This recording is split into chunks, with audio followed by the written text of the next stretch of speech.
And we're also following more economic news this morning, and there's a bright spot. It's in our local construction industry. On Oahu, construction jobs bottomed out in mid-2010. Since then, there has been a net gain of about 15,000 jobs. So what's next for this growing industry? Joining us this morning is Dr. Carl Bonham. He's the executive director from the University of Hawaii's Economic Research Organization. And Dr. Bonham, looks like you got your iPad there. Is that the old school one? Absolutely.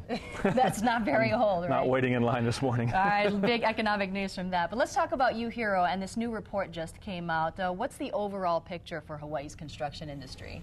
Well, the construction industry in the state was one of the hardest hit, actually the hardest hit sectors. They lost about 12,000 jobs from 2008 to 2011. Construction spending fell about a third over that same time period.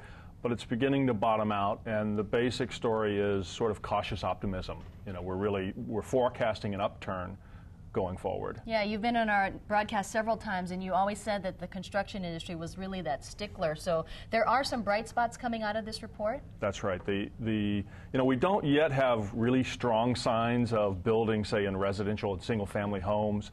Obviously, you've seen the news of many of the announcements of high-rise condos, and there's activity in the retail space, and there's sort of that perpetual planned government spending. All together, you bring it all together, and the forecast calls for a 10% increase in real spending in 2012, and then further growth thereafter. And then you bring train into the mix at some point, and you know, it really begins to ramp up activity in 2013, 2014. I remember when Kaka'ako, it looked like the condos were coming up like weeds, and then all of a sudden it started to slow down. So why is there this at least a little bit of growth up ahead?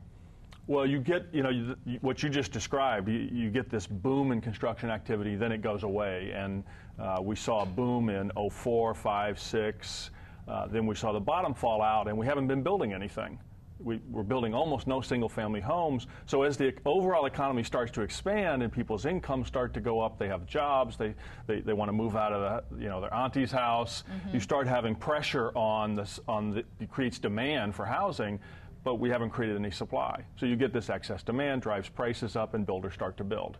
And we do it all over again. All right. Well, Dr. Carl Bonham from UHERO, thank you so much for releasing this new information on your report. And if you'd like to follow the folks at UHERO, you can go to their Facebook page on UHERO. And we'll be right back. It is 6:39.